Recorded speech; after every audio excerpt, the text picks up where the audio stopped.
Mineşşeytanirracim.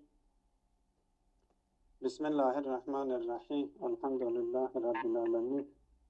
Ve salatu ve selamu ala seyyidina ve nebiyyina Ebil Kasımil Mustafa Muhammed ve alihi tayyibine tahirin ve ashabihil muntecebin.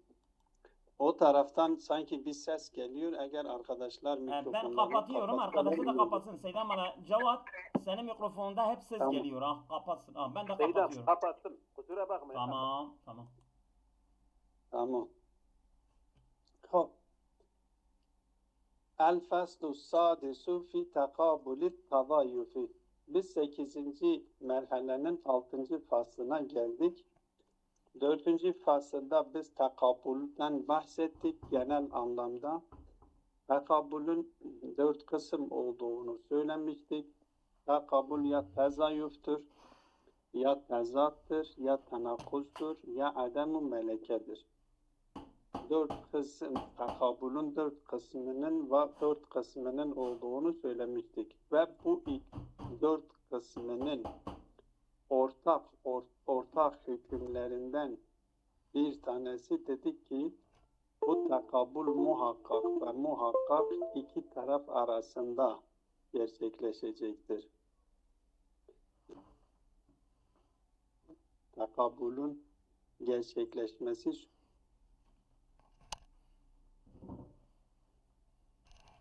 iki şey arasındaki nispetten kaynaklanıyor ve bu nispet de iki taraf arasında söz konusudur. Dolayısıyla genel bir hükümdür bu. Bütün tekabülün bütün kısımlarında bu iki tarafın olması şarttır. Şimdi burada bu fasılda ve bir sonraki fasıllarda da bu her kısma ait, her kısma has bazı hükümlerde, bazı kendilerine ait, kendilerine özgü olan bazı hükümlerden bahsediyor. İlken tezayüften bahsediyor. Bu 6. fasıl tezayüf hakkındadır. Tezayüfün kendisine özgü, kendisine ait hükümden bahsediyor. Ve bunun en genel hükmü de bunlar nedir? Her ikisi mütekafidir. Her yönüyle her iki taraf, çünkü tezayüfta bir tarafın tasavvur edilmesi bir diğer tarafın tasavvur edilmesine bağlıdır.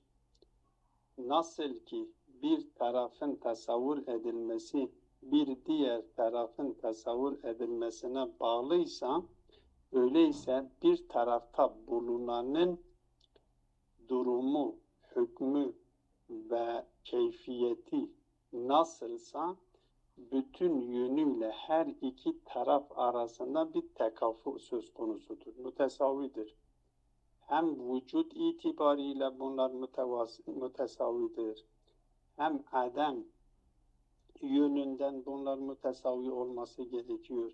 Hem kuvve yönünden hem fiil yönünden bunlar mütesavi olması gerekir. Yani eğer bir taraf vücut ise diğer taraf da vücut olması gerekiyor.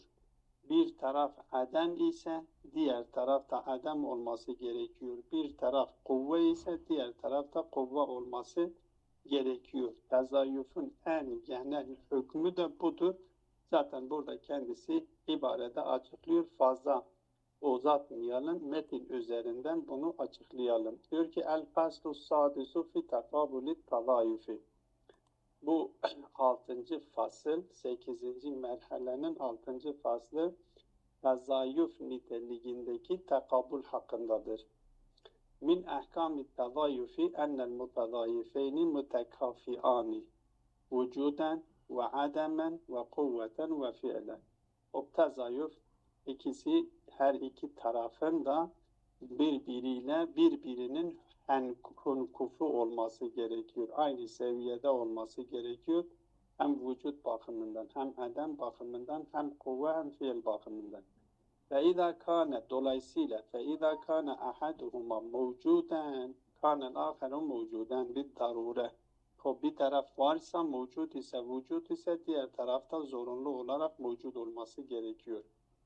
وَإِذَا كَانَ أَحَدُهُمَا مَعْدُومًا كَانَ الْآخَرُ مَعْدُومًا بِضَرُورَةِ. Eğer bir taraf ma'dum ise diğer taraf da zorunlu olarak ma'dum olması gerekiyor. وَإِذَا كَانَ أَحَدُهُمَا بِالْفِعْلِ أَوْ بِالْقُوَّةِ كَانَ الْآخَرُ كَذَٰلِكَ بِالضَّرُورَةِ. Eğer bir tanesi bir fiil ise ya bil kuvve ise bil fiil ise diğer tarafı da bil fiil olmak zorundadır. Bil kuvve ise diğer tarafı da bil kuvve olmak zorundadır. Ve lazimu zalike ennehuma me'ani. Bunun lazimesi budur ki her iki taraf birlikte olması gerekiyor. La yeteqaddemu ahaduhuma alel aher la zihnen ve la haricen. O berase zamansal olarak da bunlar birlikte olmaları gerekiyor. Yani nasıl vücuden bunlar arasında tekafu şartsa, bunlar zamansal olarak da bunlar arasında bir beraberlik olması gerekiyor. Aralarında zamansal olarak bir taraf bir taraftan önce olması, bir taraf bir diğer taraftan sonra olması imkansızdır. Zamansal olarak da bunlar birbirinin önüne veya birbirinden sonra gelmeleri mümkün değildir. Bu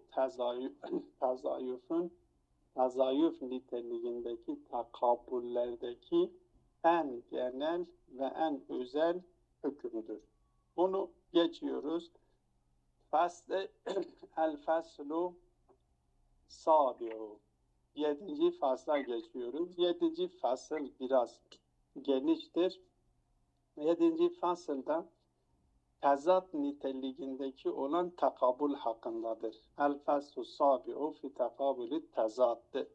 Tezat niteliğindeki takabul hakkındadır. O tezat niteliğindeki takabulün hükümlerini bahsediyor.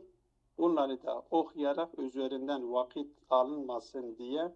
Çünkü karar buydu ki biraz hızlı geçelim. Vakit alınmasın diye üzerinden okuyup geçiyoruz. Evet. El-tezadu ala ma tahassele minet teksimi sabi'i kavnu emreyni vücudiyeyni gayru mutezâifeyni mutegâyireyni bizzati. Ey gayru mujtemi'eyni bizzat. Hop. Tezatın elbette sonunda, bu faslın sonunda tezatın asıl tarifini orada getiriyor. Her ne kadar burada bir tarif, genel bir açıklama getiriyor ise de ama asıl tarif, kamil olan tarif bir diğer tabirle hem cami hem mani niteliğinde olan tarifi en sonunda getiriyor. Bir açıklamaya tezatla ilgili olan hükümleri açıkladıktan sonra ve getiriyor tezatı kamil bir şekilde bir tarif kendisi için zikrediyor. Burada ne diyor? Diyor ki iki emirdir, vücudidir, mutezayif değildir. Mutegayir bizzattır. Mutezayif değildir ki o mutezayif değildir manasından, yani tezayüften ayırtmak içindir. Gayri mutezayifeynidir. Yani bir tarafın tasavvur edilmesi diğer tarafın tasavvur edilmesini gerektirmiyor. Ve mutegayirdirler. Bu iki taraf birbiriyle tagayyür içerisindedir ama tagayyürleri arazi değildir, bizzattır. O tabii olarak eğer tagayyürleri bizzat ise gayru mujtemi'ayni bizzati, zati itibariyle bunların içtima etmeleri imkansızdır. Dikkat edin, içtima diyor ama irtifa hakkında bir şey söylemiyor. Normalde içtima söz konusu değilse irtifa hakkında da bir şey söylenilmesi gerekiyor. Burada tezatta irtifa mümkün olduğu için irtifa hakkında diyor ki içtimaları imkansızdır. Ama irtifaları hakkında sükut ediyor. Meskutun anhudur. Bir şey söylemiyor. O bunu zaten açıklıyor aşağıda. Ve min ahkamihi, o tezattı, yani bu nokta tezattaki en önemli nokta tezayüften farklılığıdır. Tezayüfle tezat ikisi vücudidir, emrani vücudiyandır. İkisi de vücudidir.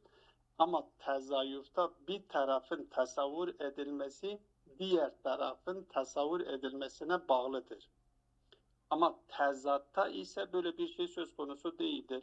Bir tarafın tasavvur edilmesi diğer tarafın tasavvur edilmesine bağlı değildir.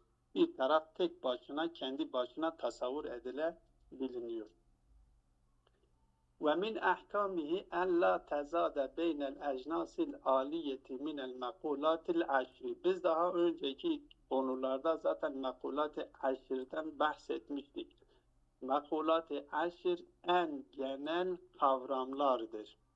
Ki biz orada bahsetmiştik, demiştik ki bu mekuleler 10 tanedir. Bir tanesi cevherdir ve cevherin altında 5 tane vardır. Akıl, nefis, madde, suret, cism. Bu 5 tanesi cevher altındadır. Bir tanesine de arez diyorlardı. Arez de nedir? Arezin altında da 9 tane mekule vardır. O 5 tane mekuleyi cevher altında topluyorlar. Öyleyse cevherin kendisi bir mekuledir. Cinsi alidir. Onun fevkinde başka bir cins söz konusu değildir. Onun altında, bu cinsin altında 5 tane növ vardır. Yani cevher cismi altında 5 tane növ vardır. Birisi akıldır. Bunu hatırlatmak için şey yapıyoruz. Zaten önceden konuşmuştuk. Birisi akıldır, birisi nefistir, birisi maddedir. Bir madde, suret, cisim. Arez nitelikli olan cevher şeyler de, mekuleler de 9 tanedir. Kem, keyf, eyne, meta, ved, milk, izafe, fiil ve infialdır.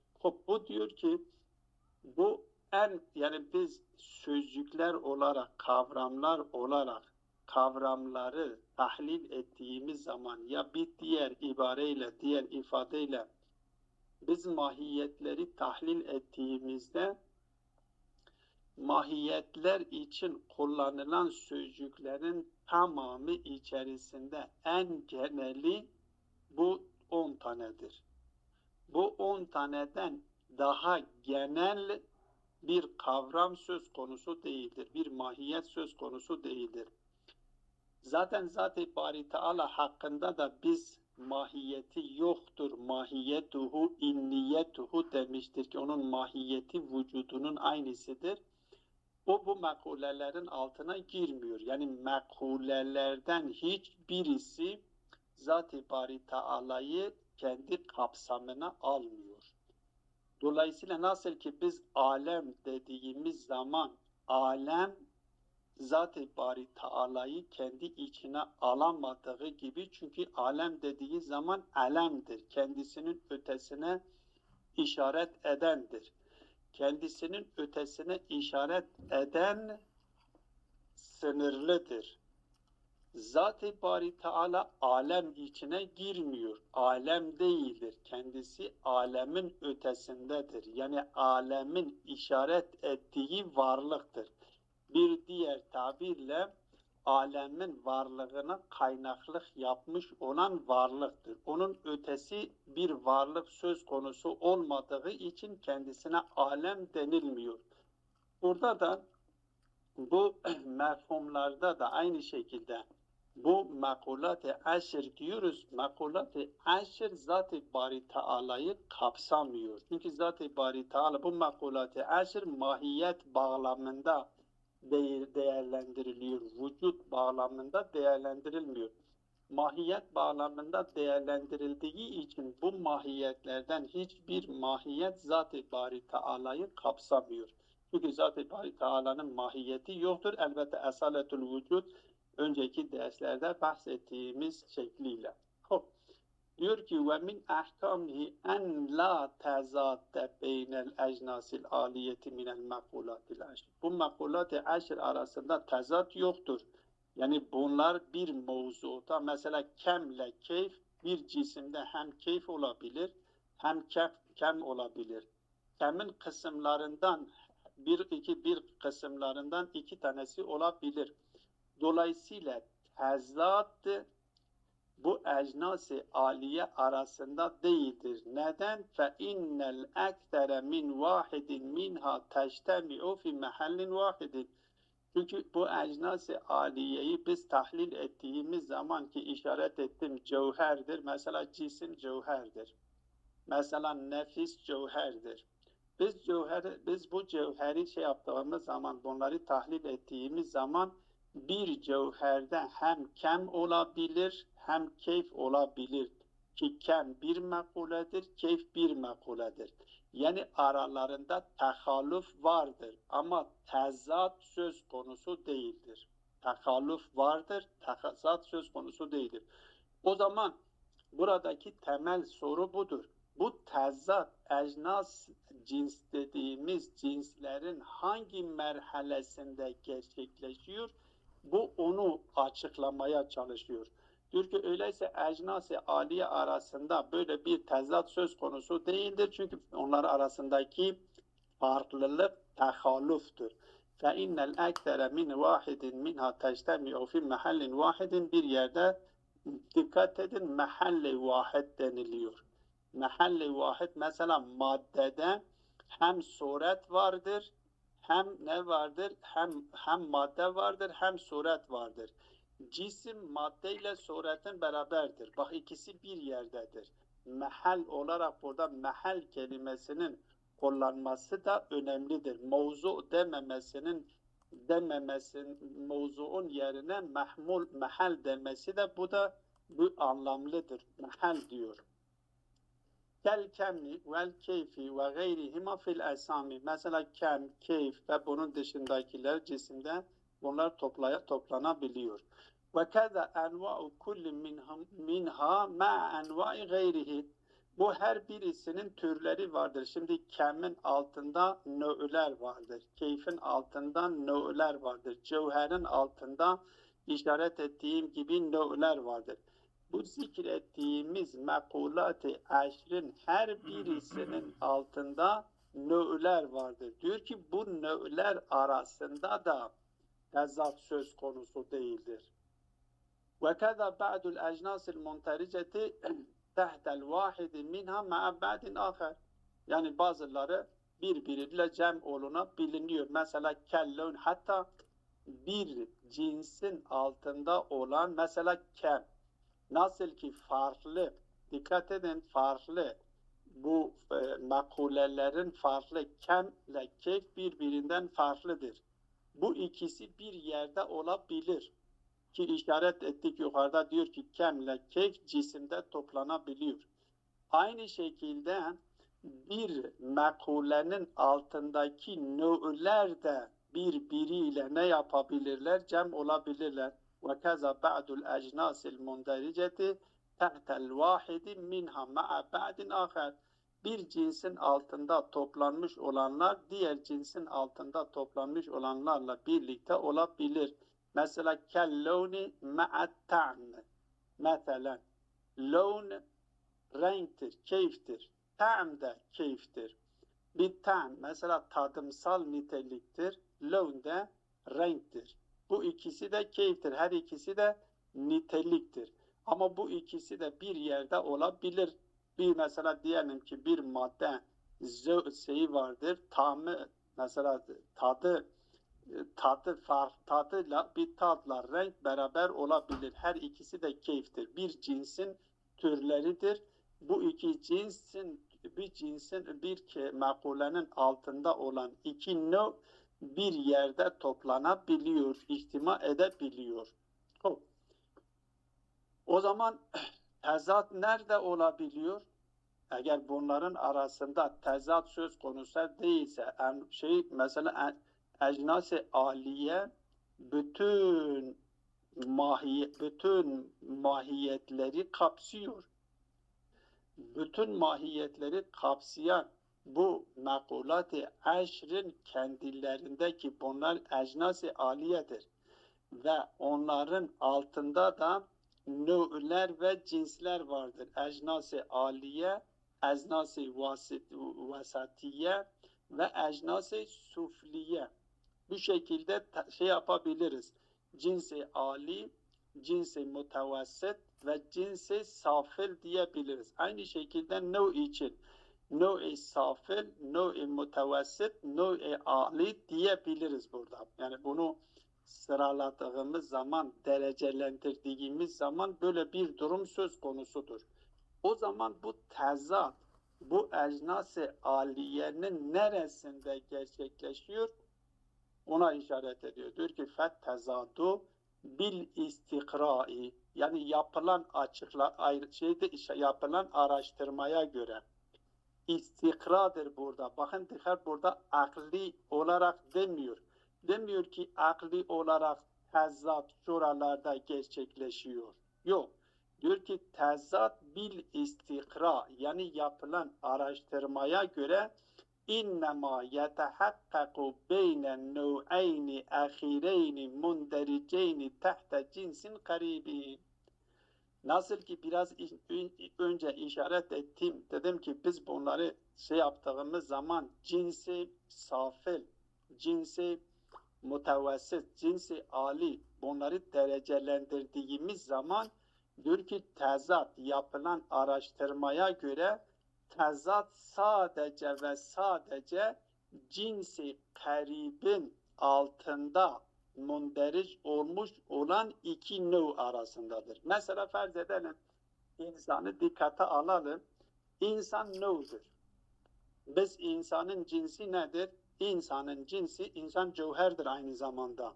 Çünkü kendisi cisimdir. Cevher olarak alır. Biz ister insanı hayvan-ı natık olarak alalım ki nefs olmuş oluyor.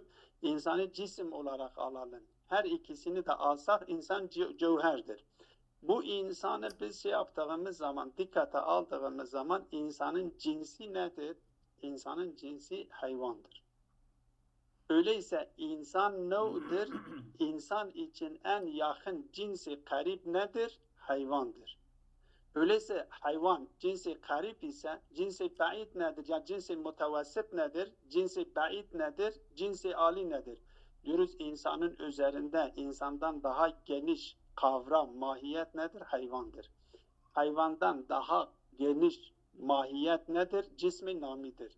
Cismi namiden daha kapsamlı nedir? Mahiyet nedir? Cisimdir.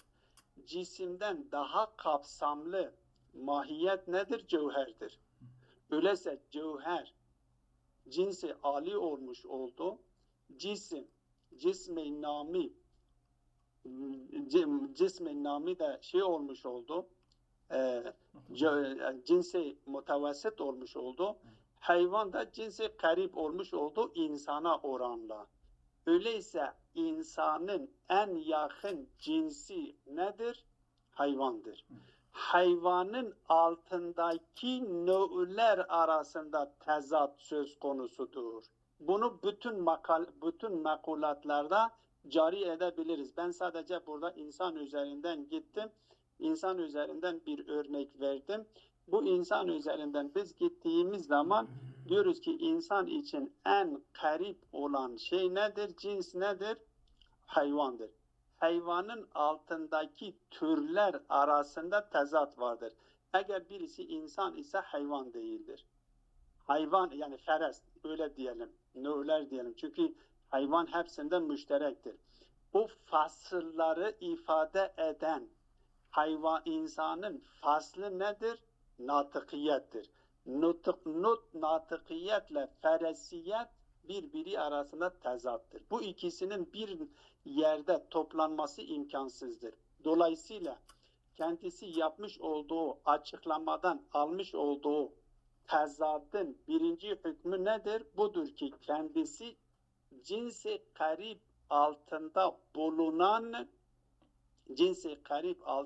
bulunan nö'ler arasında tezat söz konusudur. Daha üzerindeki olan nö'ler arasında ya cinsler arasında tezat söz konusu değildir. Diyor fet tezadu bil istikrai, elbette yapılan araştırmaya göre tezat nerede vardır? İnnemâ yetehakkaku beynen nev'eyni ahireyni mundericeyni tehte cinsin karibi.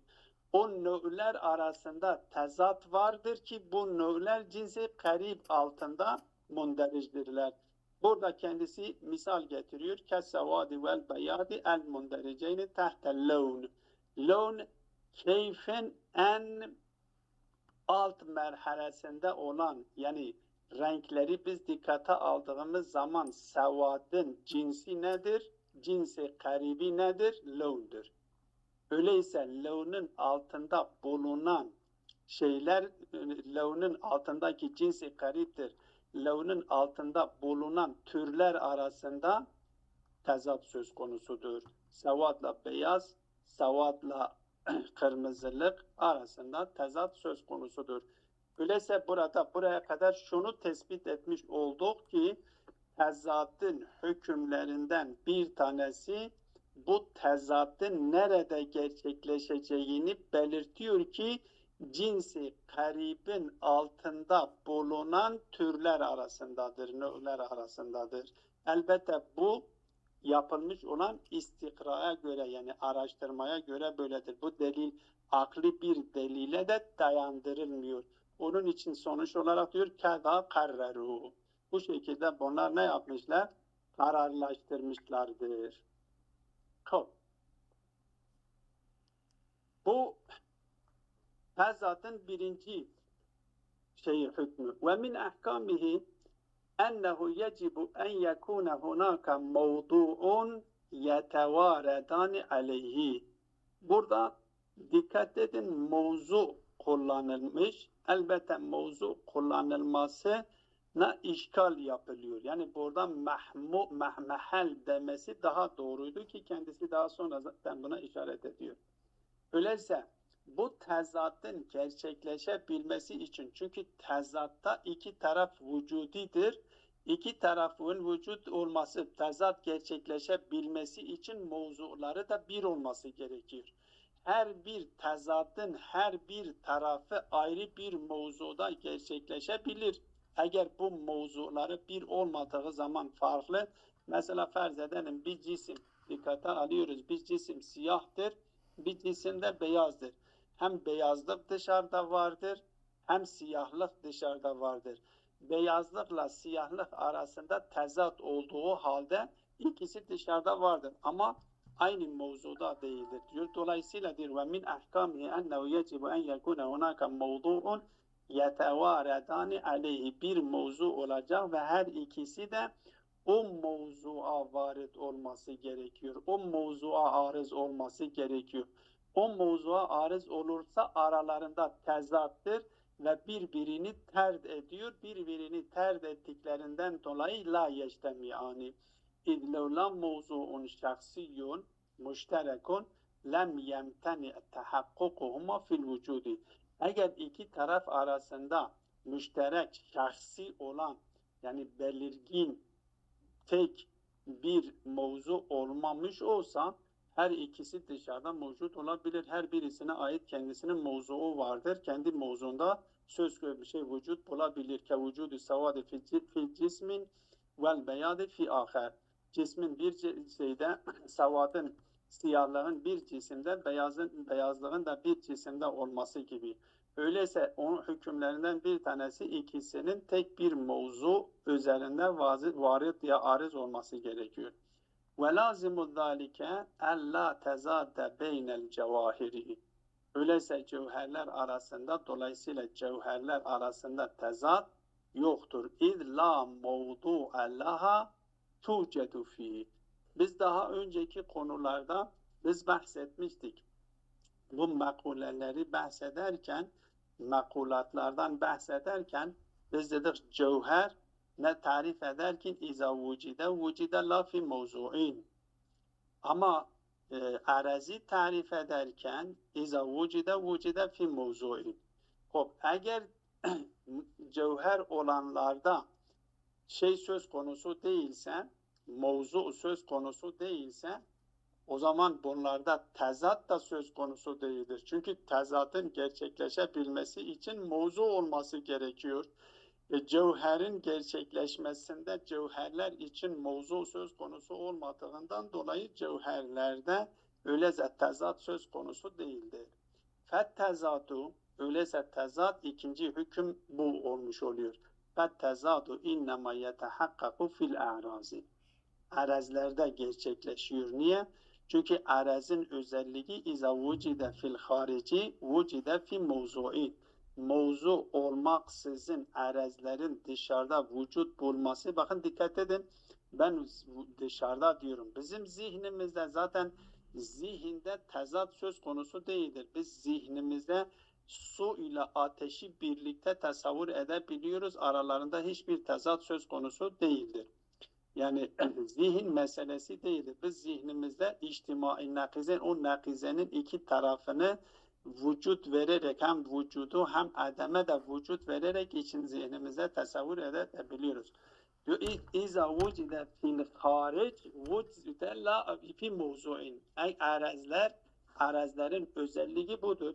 Eğer dışarıda vücut olmak istiyorsa bir mevzuğa ihtiyaç duyuyor. Dolayısıyla buradan alınacak netice budur ki en la tezade tezad nedir? Fettezadu innema yetehakkaku fil a'razi, arazlarda gerçekleşiyor. Fakat elbette burada söylediğim gibi mevzu demeleri biraz sıkıntıya sebep olduğu için bazıları gelmişler, mevzuu değiştirmişler, mahal demişler. Fakat bedele ba'duhum el mevdu'a bil mahalli. Yukarıdaki hükmü anlatırken ve min ahkamihi ennehu yecibu en yekune hunaka mevzu'un demesi yerine bazıları gelmişler demişler ki yecibu en yekune hunaka mahallun yetevaredani aleyhi. O mevzuun mahal sözcüğüyle değiştirmişler ki hatta yeşmule maddetel cevahiri. Çünkü madde her halükarda biz daha önceden yapmıştık. Suret ile suret madde ile birlikte, yani o madde suretin mahallidir. Suret mahal olmaksızın suretin olması imkansızdır. Suret mahalle olduğu için dolayısıyla buradaki o suretin mahalde olmasını bunu da kapsasın diye mevzuu değiştirmiş, mahal demiş ve bir maddede, mesela farz edelim, bir maddede iki farklı suret birbiriyle tezat içerisinde olan suret, ki suret de biz dedik cevherdir. Bir madde iki sureti kabul edebilir mi? Hayır, kabul edemiyor. Öyleyse bir madde üzerinde şekillenen suretler de o cevherler, yani suret niteliğindeki cevherler arasında da tezat söz konusudur. Bir madde farz edelim ki madde bil kuvvedir. O bil kuvve, farz edelim elimizdeki bir şeyi düşününüz. Elimizdeki o çocukların kendisiyle oynadığı oyuncak hamurunu düşününüz. Hiçbir suret vermemiş. Hiçbir suret kendisine vermemişiz. Onun madde olarak düşününüz. Hem at suretini alabilir, hem insan suretini alabilir, hem yılan suretini alabilir. Farklı suretleri alma kabiliyeti vardır. Ama o hamura bir suret verdiğimiz zaman o suretini bozmadan ikinci bu sureti kabul edebilir mi? Yok. Öyleyse suretler arasında da tezat söz konusudur. Yani cevher nitelikli olan mahiyetlerden suretler arasında ne vardır? Tezat söz konusudur. Öyleyse sadece arazlar arasında tezat söz konusu değildir. Cevherlerin suret kısmında, suretler arasında da bir tezat söz konusudur. Bunu da kapsayabilmesi için yukarıdaki mevzu yerine mahal demişler. وَقَدْ بَدَلَ بَعْدُهُمْ الْمَوْضُعَ بِالْمَحَلِّ hatta yeşmule maddetel cevahiri. Cevherlerden o maddeyi de kapsasın. Ve ala hâzâ yetehakkaku et-tezâdu beyne suveril cevheriyetil hâlleti fil maddeti. Öyleyse maddeye hulul edecek o suret nitelikli cevherler arasında da tezat söz konusudur. Tezat sadece arazlar arasında değildir. Cevherlerden 5 kısım cevher vardır dedik. Nefis, akıl, nefis, madde, suret, cisim. Suret, o madde sureti kabul ediyor. Madde öyleyse suret için mehaldir, mevzu değildir. Öyleyse o madde bir sureti kabul ettiği zaman ikinci bir sureti kabul etmiyor. Dolayısıyla suretler arasında da tezat söz konusudur. İki tane hüküm buraya kadar tezatın iki hükmünü zikretmiş olduk. Bir, tezat nerede gerçekleşiyor? Cinsi garibin altında yer almış olan nö'ler arasında gerçekleşiyor. İki, arazlerle cevherlerden de suret arasında gerçekleşiyor. Diğer hükmünü de inşallah yarın devam edelim. Ve sallallahu ala Muhammedin ve alihi tayyibine tahirin. Yani fazla